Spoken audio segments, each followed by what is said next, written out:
Ғаламтор ғарышындағы жаңалықтарды инсталауға дайынсыздар ма? Олай болса, кеттік. Қыдрәлі Болмановтың тағы бір құпиясы әшкереленді. Иә, негізі Қыдрәлінің баласымын. Бағлан Әбдраимовтың жігіттер тобынан кететіні рас па? Негізі қорқам. Кеткім келіп жүр, дегенмен қорқам. Өйткені түрлі әңгімелер болады. Абай Бегейдің продюсерлік қызметі қанша тұра? Шын ниетіменен табыс етіп жатырмын, сыйлап жатырмын. Астында көлігімді.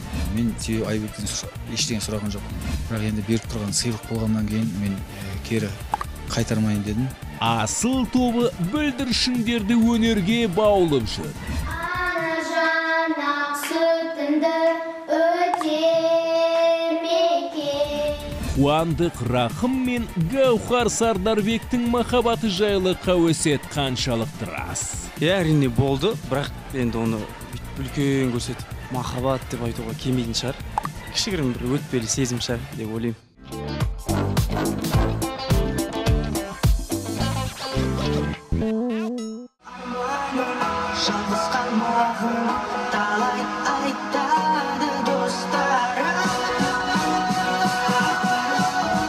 Ол әнші, актер, биші. Таланттың түр-түрін бойына сіңірген Әлихан бүгінде шығармашылығын шыңдап жүрген бозбала. 8 жасында жұлдызға айналып үлгерген жасөспірім жайлы ел арасында түрлі қауесет бар. Ұзын құлаққа сенсек, жас талант белгілі продюсер Қыдрәлі Болмановтың баласы десе. Өйткені екеуі қатты ұқсайды дейді жұрт. Иә, негізі Қыдрәлінің баласымын. Қарақат апай біле ме? Өнердегі баласымын. Енді түсінікті болды. Қыдекеңнің Қарақаты сыйлаған 4 ұлы бар. Ал Әлиханды туған баласындай жақсы көріп демеп жүреді. Себебі... Шыны керек 2008 жылы ол кісімен әнші балапан байқауында танысқан болатынбыз. Ең алғаш ол кісі Қазылар алқасында отырған болатын. Сол кезде мені өзі басқа балалардан ерекше көріп, өз осындай ұсыныс тастап, сол кезден бірге жұмыс істеп келдік. Жас өнерпаздың мұндай сұрақтарға әбден еті үйренген. Оны халық тек Қыдрәлінің емес, басқа да талай жұлдыздың баласын айналдырып үлгерген. Кейбір осы халық арасында өсек кетеді екен, осы Әлихан, Айгүл Иманбаеваның баласы дегенді естідім. Сәкен ағаның баласы дегенде неше түрлі жаңағыдай әңгімелер естіп жатырмын. Шындығында 8 қырлы бір сырлы бозбала ешқандай жұлдыздың тұяғы емес, ол қарапайым отбасында дүниеге келген. Мен ешқандай да әртістің, ешқандай да зиялы болмаса актер ағаларымның баласы емеспін. Мен қарапайым Дәулетхан атты азаматтың баласымын. Бүгінде жас жұлдыз Қыдрәлі Болмановты өнердегі әкесіндей көреді. Жақында оның қарамағынан еншісін алып бөлек кетті. Қазіргі таңда жұмыс істеп жатқан жоқпыз. Енді бұл аралықта менде жаңағындай мутация болды бір жағынан. Дауыста ауытқу болды. Ол кезде бір жағынан енді қатты тамаққа салмай біраз демалу керек болды. Іске сәт Әлихан. Инсталайтын дүниелер көп болсын.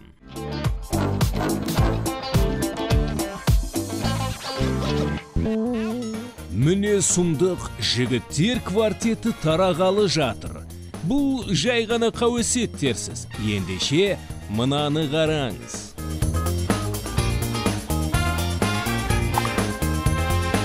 Иә, жігіттердің Бағланы жеке ән баян түсіруде. Ән достарға арналмақ. Бір қызығы, достық жайлы клиптің түсірілімінде квартеттің бірде-бір мүшесі жоқ. Ердос Шымкентте жүр. Айдар кішкене сырқаттанып қалып, Мырзаханмен байланысқа шыға алмадым. Бүгін реті келгенде жігіттерімізді түсіріп алуымыз керек, басқа күнге реті келмей тұр. Әйтпесем ойында болған. Барлықтарына хабарластым. Осындай іс-шара өткізіп жатқан кезде кішкене қолдау көрсетіп, мүбәрәк жүздеріңізді көрсетіп кетіңіздер. Алайда әріптестерінің мүбәрәк жүздерін көрермен де, Әбдраимовтың өзі де көрмейтін болды. Жігіттердің продюсері Ерғали мырза бұған не дер екен? Қазір ол маған звондап айтты, достар туралы бір клип түсірсем бе деген сияқты дүние ғой енді. Бір өзім мақсатым бар еді, сол достарға арнап түсірсем бе деген. Енді ол деген енді қарап отырсаңыз бала өспей ма, көкірек түспей ма деген сияқты дүниеде ғой бір қарап отырсаңыз. Енді халық ойлауы мүмкін, жаңағыдай неге ол бөлек түсіріп жатыр клип деген сияқты. Енді ол жігіттер квартеті болғаннан кейін әрқайсысы бөлекті әнші. Әбдірайымовты қолдайтыны анық. Туысқан інісінің жеке әнші атанып, қосымша табыс тапқанына продюсер аға қуанса, өкпелемейді. Демек, араларынан қыл өтпейтін жігіттердің де тарайтын уақыты келген ғой. Солай ма? Негіз қорқам. Кеткім келіп жүр дегенмен қорқам. Өйткені түрлі әңгімелер болады. Бұл жерде 50-50 деп айтайыншы. Өйткені бұл енді осы біздің сахнада жүргенімізге 12 жылдан аса уақыт болды. Жігіттер тобында бірге ән айтып жүрдім. Аллаға шүкір, жігіттер тобы құралғалы бері қаншама жұмыстар істеп келе жатырмыз ғой. Қазіргі шақта да тоқтап қалып жатқан түгім жоқ. Тоқтамаймыз. Керісінше жұмыс қыза түсті дейді топ басшысы. Жаңа әндер, қолымыздан келген жетер жаңа клиптер түсіріп жатырмыз. Қазіргі енді жаңалығымыз жаңа жыл басталды. 2017 жыл 8-ші наурызға таман осы аналарымызды құттықтап Астана қаласында бір концерт берсек деген мақсатымыз бар. 8-ші наурыз күні болатын кеш жігіттердің 4-еу болып беретін соңғы концерті бола ма? Әлде 8-ші наурыздан соң бұрынғы құрам үшін жаңа белес басталып, ерекең жаңа команда жинай ма? Бұл сұрақтардың жауабын тек сол кеште біле аласыздар. Бірақ енді ол болашақтың еншісіндегі дүние ғой, енді ары қарай қалай болады, не болады деген сияқты. Енді бір шетінен енді құпия болып қазірге тұра тұрсын, болашақта тағы көре жатармыз, енді қалай болатынын. Жігіттердің тағдыры болашақтың еншісінде. Ал әзірге Бағланның су жаңа ән баянына тоқталайық. Жалпы бір досым бар деп басталады, өйткені мен өзімнің мысалға Алла тағаланың азды берген ғұмырында, өмірінде көп досты кездестірдім. Мысалға бір доспен 10 күн дос боласың, бір доспен өмір бойы дос боласың.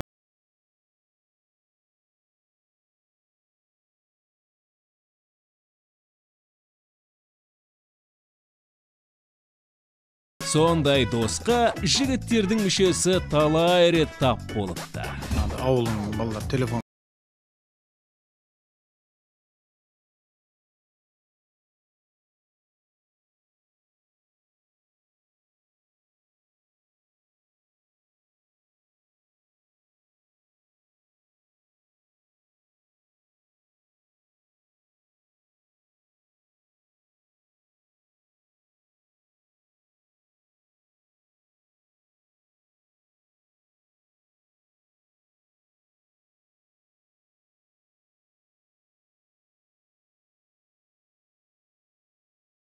Ұжымдағы клипке едәуір қаржы жұмсалған. Қымбат па, арзан ба, оны өздеріңіз шешіңіздер. Бейне баянға дәл қазір 1,5 миллион теңгедей жұмсалып тұр.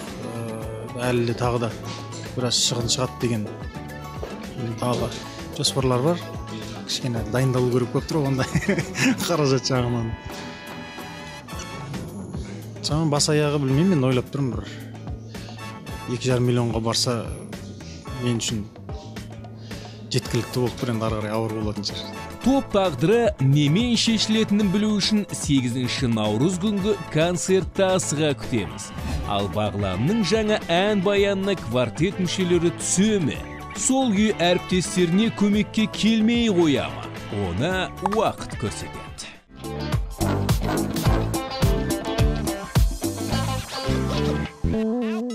Аспанға қараймын, жұлдызды санаймын, сол жұлдыздың ішінде сен жоқсың арайлы. Осы ән хитке айналғалы бері аспанға қарап жүрген Абай мырза енді жұмысқа белсене кірісті. Тойшыл қауымды аяқталғанша билететін өнер иесі продюсерлікке қадам басты. Айбек інімізге осы біраз уақыттан бері көмектесіп келе жатырмын. Алдағы уақытта да көмектесуге бел будым. Мен шамам келгенше бейнебаяндарын түсіруге, жаңа әндер жазып, жақсы бағыт бағдар беруге тырысып жатырмын. Айтпақшы, абай айтып отырған Айбек өткен жылы Асқат Тарғынмен тойда төбелесіп қалған тентек жігіт. Естеріңізде болар.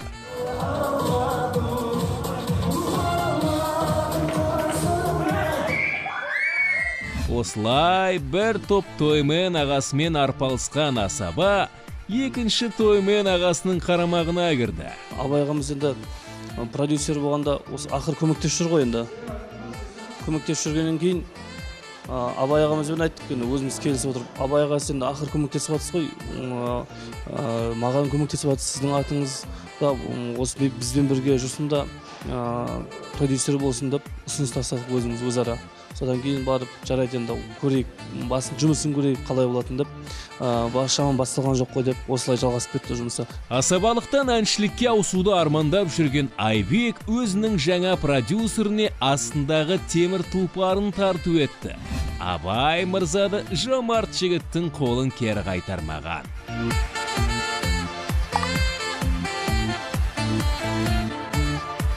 Біз енді қазақ болғаннан кейін астындағы атын беретін сондай жомарт азаматтар көп. Сол себептен бұл жерде Айбектің өзінің жомарттығы да ойлаймын. Демек, Абай бегейдің продюсерлік қызметінің құны бір Lexus ба? Ешқандай машина бер дегендай талап болған жоқ. Мен өзімнің шын ниетіменен табыс етіп жатырмын, сыйлап жатырмын астындағы көлігімді. Өйткені өзім негізі Абай ағамыз продюсер болсын болмасын, ол басында ойлайтынмын. Осы биыл жақсы жұмыста жүріп жатқаннан кейін бір сәті келген кезде де осы көлік апарып, жаңа тосын сый болсын деп апарып мінгізіп кетемін ғой деп ойлайтынмын. Соның реті осы келген секілді ғой. Мен енді өзім қара жаяу емеспін. Өзімнің машиналарым бар. Бірақ енді беріп тұрған сыйлық болғаннан кейін мен кері қайтармайын дедім. Продюсермін деп шалқаймайтын, бірақ ешкімнің қолын қайтармайтын Әбекең енді Мерседестің жылдамдығын Lexustың жайлы жүрісіне ауыстырды.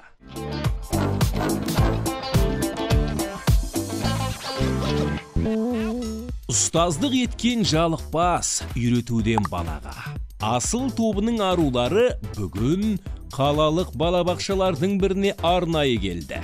Теледидардан ғана көріп жүрген әпкелерін өмірде кездестірген бүлдіршіндердің қуанышында шек болмады. Асылдың қыздары кішкентай ізбасарлармен шағын сұхбат жүргізіп, дарынды сәбилердің өнеріне тәнті болды.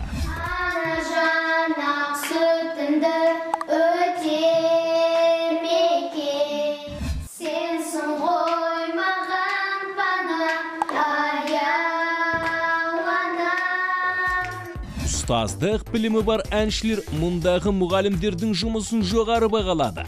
Балалармен жұмыс жасау оңай жұмыс емес.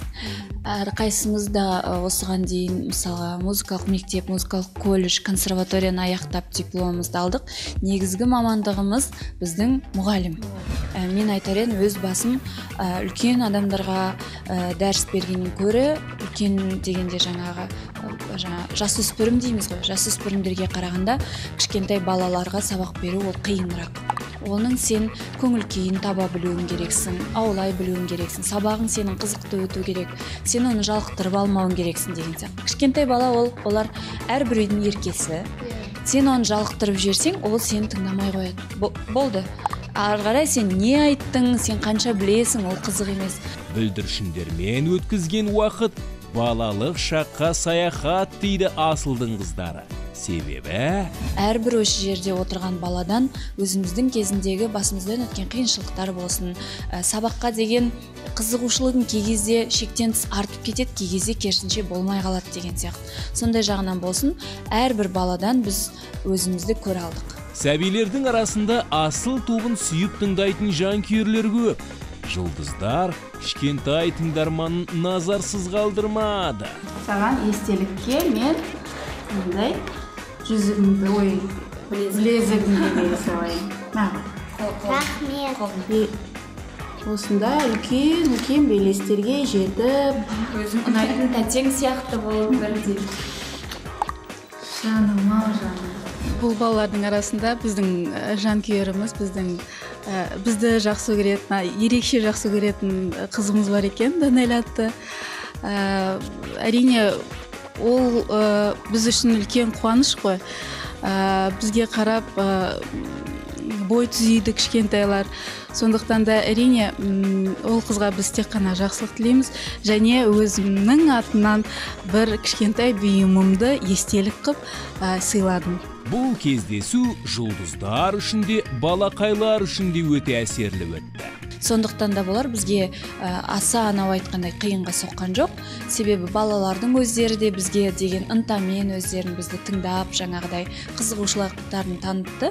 Сондықтан да болар дәрісіміз өте қызықты, өте жаңағыдай қалай айтсам болады, өте қызықты, жеңіл, көңілді өтті. Асыл тобын құрметтеймін, рахмет айтамын.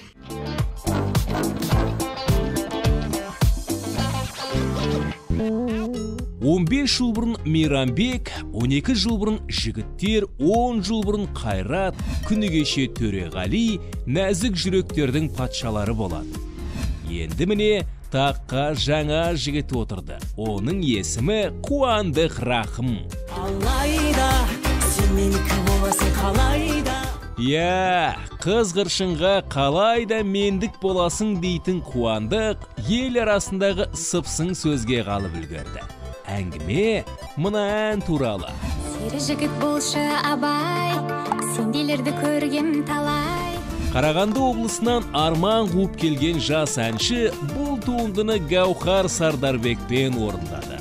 Алайда ән баянда басқа жүр. Жүрегіміз кілтті жұмбақ қой, оны ашу сөзге қымбат қой. Өз еркіңе қарай, ашасыз қалай. Халықтың тарапынан енді жаңағы екіге бөліншілік кетіп отыр негізі. Қыз бала неге айырбастадың, неге басқа қыз деген әңгіме. Білемін қалай. Сері жігіт болшы абай, сенделерді көрген талай. Сәл-сәл асықпаңыз олай. Бабник деген әңгімелер кетіп отыр. Қуандық өз қызғымар екен деген сияқты әңгімелер кетіп отыр. Шындығында Гаухардың ән баянға түсіп үлкен шоу-бизнеске араласуына ұстаздары мен ата-анасы қарсы болған. Өйткені ол дәстүрлі әнші. Гаухардың негізі дәстүрлі әнші ғой. Оқуын бітірейін деп отыр, Құдай қаласа. Негізінен ұстаздар тарапынан болды. Жаңағы басқа қалаларға іс-сапарға шығуына, гастрольге шығуына, съемкаға шығуына, және бейнебаян түсіргенде басқа жаққа, басқа мемлекетке, Өзбекстанда түсірдік қой мысалы. Сол жаққа түсіруге, жүруге, шығуға рұқсатын бермеді. Сосын эстрадалық ән айтуына рұқсат бермеді ұстаздар. Сондықтан бізден кешірім сұрады. Сөйтіп басқа қыз айтты. Ғашық балам оңай жолы керек. Ғашық адам солай болу керек. Бейнебаянға кетерге 2-3 күн қалған кезде ғана таптық. Альбина Шардарова дейтін есімді қызды. Ол да керемет айтады. Бірақ Қуандықтың өзі Гаухардың орындауындағы нұсқаны қимайды. Гаухардың алғашқы нұсқасы айтыла бергені дұрыс еді негізі. Өзімізге де сол қаттырақ ұнайтын еді. Гаухардың өзін де қимайтын сияқты. Өйткені олардың арасында кәдімгі махаббат оты маздаған еді. Әрине болды, бірақ енді оны үлкен көрсетіп махаббат деп айтуға келмейтін шығар. Кішігірім бір өтпелі сезім шығар деп ойлаймын. Өтпелі сезімнен Қуандық өтті. Қазір жүрегі аман есен, басы бос. Сондықтан маған сары қыздар ұнайды. Жаңа ең алғашқы жүрген, ең алғашқы махаббатымда сары қыз болатын. Өйткені жалпы біздің отбасымыздың бәрі қара тор адамдар. Енді кішкене әрі қарай ұрпақты ағарту керек, сары қылу керек деген ниетпен жалпы. Жалпы негізі табиғатына сары қыздарды жақсы көремін. Талғампаз жігіттің талғамы таудай. Бойы әрине ұзын, кішкентай қыздар қатты ұнай қоймайды. Бойы енді бірде 60-65-тен асу керек шығар. Бойыңыз кішкентай ма? Ендеше Қуандықты инсталамай-ақ қойсаңыз болады. Ал бойшаң қыздарға айтары: Ай сұлу қыз қалың қалай,